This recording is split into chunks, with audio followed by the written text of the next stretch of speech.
Welcome to the Evolve Beyond Limits podcast. I'm your host, Stacy. I am a human design and relationship coach, 6'2", manifesting generator, and total lover of life. If you want real solutions to real life problems, then you are in the right place. This podcast is dedicated to using human design, ancient teachings, and DNA activation to elevate both your relationship with yourself and the people around you. If you are willing to take action on the practical steps given in this podcast, I promise your life will change for the better. All you have to do is open your heart and mind, step beyond your fear, and activate the courage needed to create a life that you're excited to live. So without further ado, let's dive in. Hello, everybody. Welcome back to the Evolve Beyond Limits podcast. I'm so excited you're here. And today we are going to talk all about what it means to be an emotional authority in human design. So last week we talked about how you need to understand your decision-making authority because it's one of the foundational pieces to actually living and integrating your human design. And so over the next few weeks, I'm going to go over the specifics of each one. What you need to know if you are an emotional authority, what you need to know if you are in a relationship with somebody who's an emotional authority, different things that can pop up in that, and just kind of anything that's going to help guide you in using this to your fullest capacity in your life. So we're going to start with the emotional authority because about 50% of the population is going to be an emotional authority. And what it means, what this means and how you see this in your chart is if you look at your chart and you see the triangle that is on, if you're looking at the chart, it would be on the right side. If that is colored in brown, then you are an emotional authority.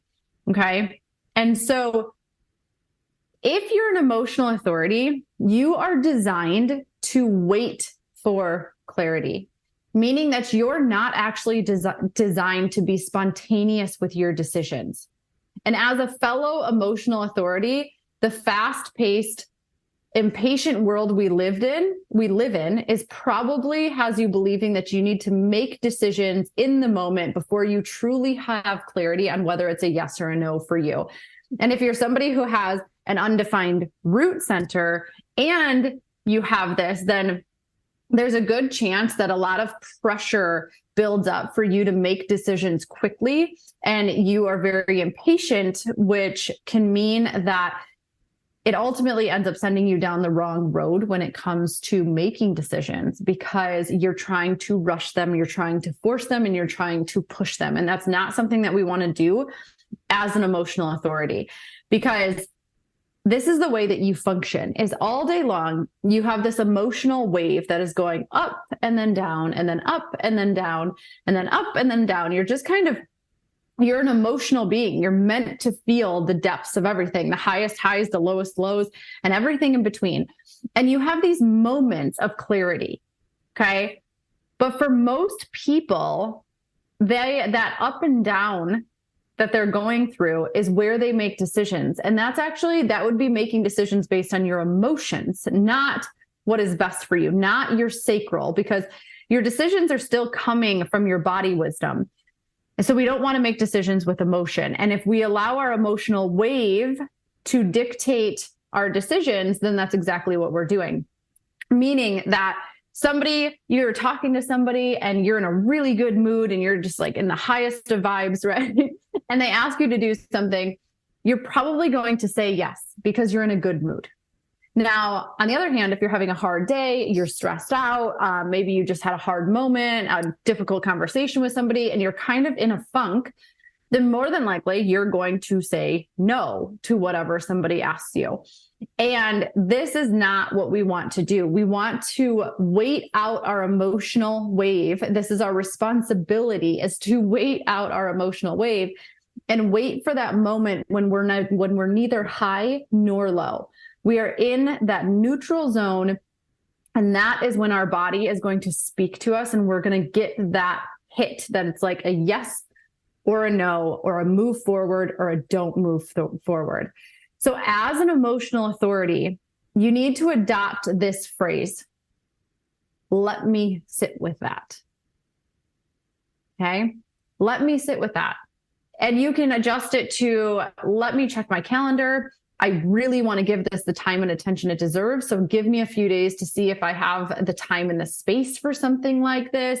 Like whatever you can do to get yourself out of making a decision in that moment is going to be really, really healthy for you, because you need to give yourself the time and the space to ride out your emotional wave before you make a decision.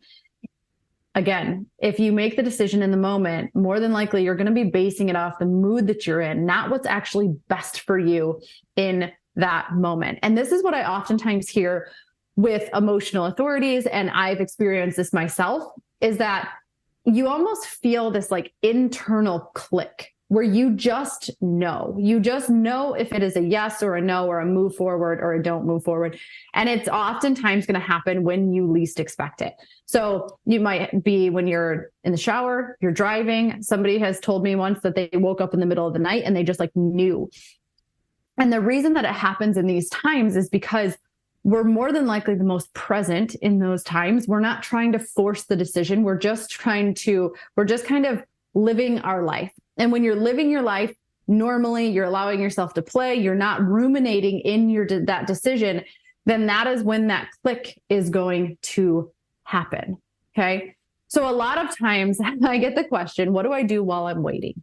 What am I supposed to do while I'm waiting? Well, here's the thing. You have fun. You relax, you stop searching, and you start trusting that the answer is going to appear when it is meant to appear. Okay. And a lot of times I tell people this, and I talk to people, and I've done this myself. Okay. Is we claim that we stopped looking. We stopped looking, but we're still obsessing over it. We won't stop thinking about it. So maybe we're trying to have fun, but we're not really present. And you're still trying to force this clarity to come. Like it's the only thing that you can think about. And when it's there, it's stuck in our head. We are not allowing our body wisdom to tell us. It's really getting stuck in our head. And everything that gets in our head and we leave it there is going to grow. And it's going to make it bigger. And so clarity is often elusive for people. It's like the more you hunt for it, the less likely you are to find it. And so if you were just to allow yourself to relax, to have fun, to trust that the answer is coming, and I don't know when, and that's okay, because it's going to come exactly when it's supposed to. So anytime you're doing something where you aren't trying to find the answer, where you're more relaxed, when you're present, you allow yourself to become in this space to receive answers more clearly, because it's out of that place of receptivity when we find that we are having the most fun, we're the most joyful, we're relaxed, we're present, we're at peace. Essentially, anytime that we're not feeling stressed out or worried or concerned, we get to learn to trust that the answer is going to present itself in those times. So this is really, really important as an emotional authority, because most of your life is lived in the in-between, waiting for some sort of answer to present itself. And if you spend all of that time trying to find the answers or thinking about every possible solution that could come, or asking everyone else for the answer to the question that you're trying to figure out, you then end up consumed by it.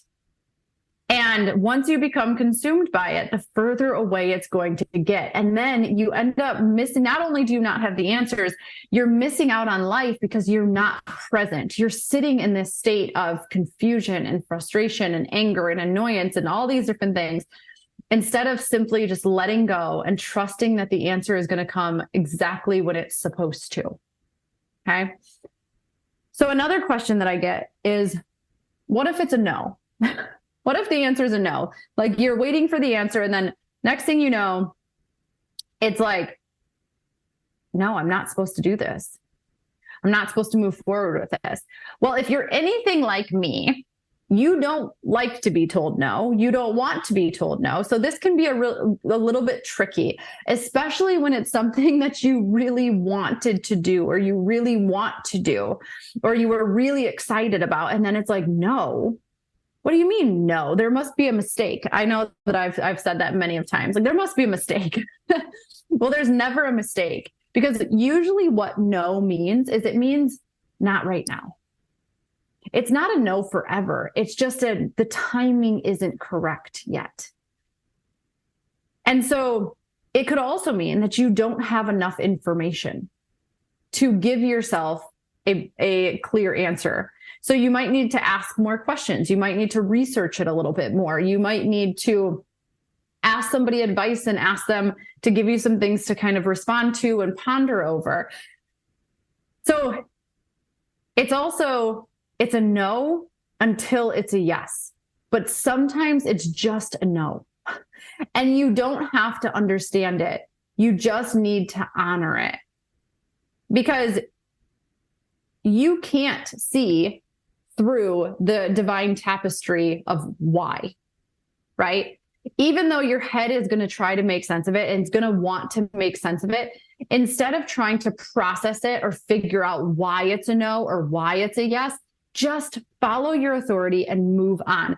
It's like Steve Jobs always says, you can't connect the dots looking forward. You're not going to be able to figure out why it's a yes or why it's a no until you look backwards on that situation, and then it might make sense to you. And maybe it never will, but does it really matter? We don't need to waste our time and our brain power trying to process why it's a yes or why it's a no. We just get to simply honor it. Okay. Honor that in your life. And this is what happens. Okay. Is that you are going to be doing whatever you're doing. The answer is going to come and it's going to be like, oh, yes. Okay. I need to do this thing. And then it's going to be, or it might be a no. And then it's going to be 5 minutes, 5 hours, 5 days, some point within the next little while, your emotional wave is going to go down. You are going to go into a funk and you are immediately going to say, what have I done? I think I've made the wrong decision. What if I did make the wrong decision? And you're going to start to drive yourself insane. Understand that this is coming and that you trust the decision that you made when you were neutral. You trust the decision that came through in that internal click, in that flash of insight that you had. That is what you trust. What you're going through right this minute is just an emotional low. And you're going to question every decision that you made, and you're going to wonder if it's the right thing or the wrong thing. Now is not the time to change your mind. Trust the decision that came through when you were in that state of clarity, not when you started to spiral into all of the what ifs about the situation. Okay. So let's talk a little bit about how this shows up in relationships, because this can be a huge tension point between emotional authorities and other faster acting authorities.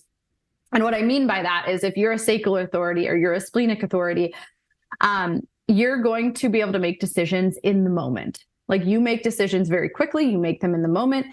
And this can be a struggle between emotional authorities and other people. And I can say this from experience because my husband is a sacral authority. I am an emotional authority. And it drives him crazy that I need time and space to create clarity on my decisions. Like, for him, it is so simple. You just make the decision and you move on. And it is that simple, but we just need a little bit more time in order to allow ourselves to get there, to ensure that we're not making decisions just out of pure pressure or stress, or our emotions are not coming into play. So we can really feel this sense of pressure with someone who is a faster acting authority. You start making decisions out of pressure because you feel like somebody else is waiting on you. Sometimes you can be, I was actually called one time by a car salesman. I was looking for a new car and he called me indecisive. Okay. He called me indecisive because I couldn't make a decision in the moment. And so now you see that sometimes you really standing by your authority can be very threatening to other people because you refuse to give in to tactics like, buy now and get this, or if you do it in the next 5 hours, then you can do this. Like, my suggestion, those types of sales tactics, those types of things are going to feel very uncomfortable for you because they don't align with your authority. And so even if you are a business owner or something, trying to put those types of, that type of pressure on other people can sometimes not feel good, right? So it's just something you want to think about, because like you wouldn't want to be put in that situation. So don't put other people in that situation, type of thing. But the funny thing about it is, when I really thought about this car salesman, I'm like, I'm actually not indecisive. He just didn't present me with anything that was like a hell yes. And therefore it was a no. And we can really get caught up in other people's emotions and what other people are thinking and lose sight of what we actually need, which is why we need to separate ourselves from other people. We need to not think about it. And we need to just allow our own body wisdom and our own intuition to bring that thing forward and bring that answer forward. So we can't get caught up in someone else wanting you to make a decision and override your body wisdom, because you're probably going to end up regretting that decision if you do it that way. And this usually creates a couple of different problems that I want to highlight and bring to your attention. Is one, if the person has been struggling with this for most of their life, then they're going to get to a place where they don't want to make decisions at all because they don't trust their ability to make decisions. If they feel like they were pressured into making decisions quickly, then they've probably made a lot of decisions in their life that actually weren't right for them. And so they regretted the decision, and then they lost trust in their ability to make quality decisions. But it's not that they can't make decisions. It's that they're trying to fit into a world that wants them to make quick decisions when they're not meant to do that in the first place.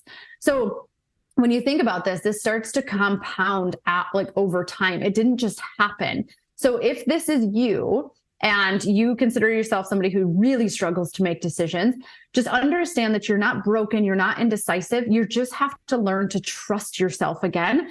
And the only way you're going to do that is by practicing and experimenting with your unique decision-making authority, and maybe even keeping a journal that allows you to say like, okay, like this is what that click felt like for me. This is when it came through for me. This was the decision that I made. And then later on, you can go back and say, what happened with that decision? What did I learn? Where did it take me? Who was I introduced to? Anything, any dots that you can connect, so you can start to really trust the way that your body wisdom comes through, the way that your intuition comes through, and seeing that the decisions that you make, like how they feel and really where they take you. I think it's a beautiful thing to be able to do. So the other thing that can happen with this is that you can start to think that everyone else knows what's best for you, and then you let other people make the decision for you. And the reason that we do this is because, one, we don't trust ourselves. We have lost trust in ourselves. And so we would almost rather someone else make the decision because we don't want to be responsible for making the wrong decision. So we just leave it up to everyone else. So at least it's not our fault if things don't go as planned, or if it was the quote unquote wrong decision, you're not to blame for that. And obviously this really strips you of your personal power. And it compounds the story that you don't know what's best for you, which leaves you relying way too heavily on the people around you. So we don't want to take this route. But if this is you, just realize what you're doing. If you're somebody who struggles to make decisions, is it just that you're afraid to make the wrong decision? And we really want to surround ourselves with people who, instead of feeling like you can never make the wrong decision, you really want to get to a place where you're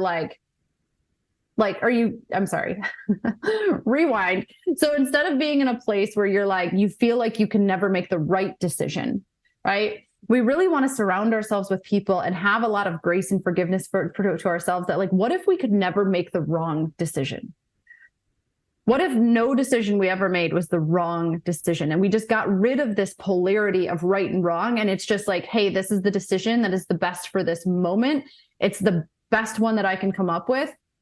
And I trust that no matter what happens, it will get us to where we want to go. Like, what if we felt like that instead? And I really want you to consider that when you're working with these decision-making authorities, is be the person that is like, obviously share your opinions, share your thoughts, share your different things. But then if it's you, trust that you know what's best for you, even if other people don't understand it. And if it's somebody else, then trust that they know what's best for them. And maybe there's a lesson that they need to go through, but be the person in their life that trust that they can't make a wrong decision, and give them their personal power back. And it's just going to be so much growth for both people involved in that. So here is some ways to kind of put this into practice, is that, again, give yourself time to make decisions.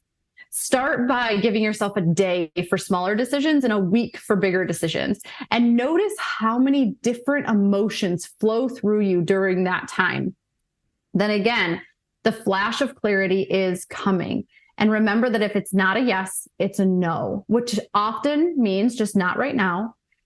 And once you have the clarity, once it's a yes or a no, or a move forward or a don't move forward, you do not have to process it. You don't have to understand it. You simply need to honor it and move on. That is it. That is it. Know that the dip is coming. And like I said, I think something that can be really powerful as you're really learning to trust yourself again is keeping that tab, keeping that journal of, what does this feel like? What are the emotions that I go through? Because you're going to notice that every single person has a very unique emotional cycle that they go through. And if you keep track, you might even notice that there's a unique cycle, emotional cycle, that you go through in a single day. Like, you are high during this part of the day, you might naturally dip this part of the day, and all of that types of things. So it's really fun to start to pay attention to our emotions, pay attention to what they're trying to tell us, and know that they're not there to make decisions for us. So that is all that I have about emotional authorities. I could go on and on and on. This one it's a big one, and it's a little bit complex, which is why I wanted to tackle it first. But have some fun with this. Allow yourself to experiment with it, to try it over the next week. Next week, we are going to talk about sacral authorities and how that is slightly different from emotional authorities. And then don't forget to sign up for your free human design mini session. You can do so using the link in the show notes, or you can just go directly to the website if that is something that you desire to do, and dive into your human design chart even deeper on a short 30-minute one-on-one call with me. So go ahead and get that taken care of. And then until our next episode, walk your talk, speak your truth, choose courage over comfort, and always evolve beyond limits.